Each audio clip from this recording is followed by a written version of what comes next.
Good morning guys. Ito si KSPH.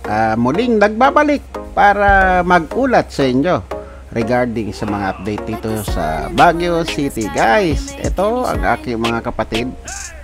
Yan si Rap, ang aking anak. Yan. So guys, galing kami sa Baguio Cathedral Church. So didiretso kami ng La Trinidad Benguet para puntahan yung Bell Church. So ayaw nilang umakyat do sa mga matataas na lugar dito sa Baguio City. Sabi ko, sige, punta na lang tayo doon sa may Bell Church. Medyo bababang lugar yon. At saka maganda yung hagdan nila doon. So hindi masyadong tarik. So guys, ito traveling na kami. Ito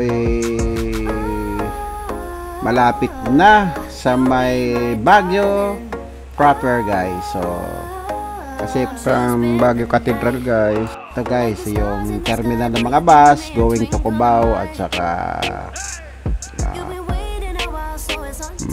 Pasay ba ito guys? Ayan, so yan yung mga bus liner. Actually, iba-ibang route to guys eh. Meron ding biyaheng malalapit lang or just sa may Bigan or La Union. Yan, yung mga terminal ng bus dito. So guys, after ng Bell Church, sabi ko nga, dumiretso na kami doon sa may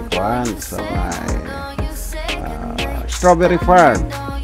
Pero sabi na anak ko, hindi ngayon, hindi season ng pag-harvest, kaya wala rin masyado makikita doon. So sabi ko, sige, idaan na lang doon sa may Valley of Colors para makita nila yung iba-ibang kulay na mga bahay doon sa may La Trinidad Benguet. So guys, after ng La Trinidad, pupunta kami sa may tawag ito, yung sa may Igorot Stone House. Yun,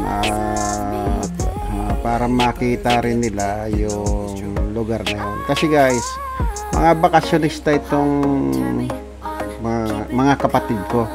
So dalawa silang OFW, na yung isa sa Middle East, yung isa naman sa Australia. So ayan, medyo traffic. Nakikita nyo si kuya at masipag mag-traffic dito sa may intersection ng Session Road papunta doon sa may flyover guys.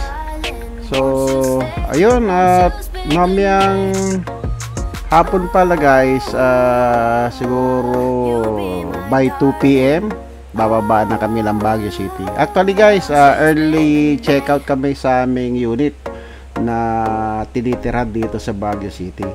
So 2 days 1 night lang yung aming accommodation, pero nag-early checkout kami guys para makauwi kami na maaga at hindi na kami sumabay sa uwian ng mga nanggaling sa probinsya guys. Kasi alam niyo naman, November yung iba long vacation, so baka magkasabay-sabay kami sa may NLEX, traffic na naman doon. So ayun, at ito kasalukuyang binabaybay na namin yung going to La Trinidad.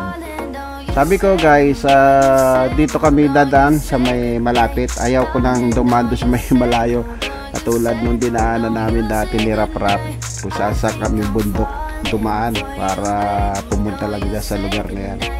So ito na yung flyover ng after ata ito ng public market guys. So guys, pagbaba nito, ayan na yung lugar. So abang-abang lang. Thank you for watching guys. Bye bye.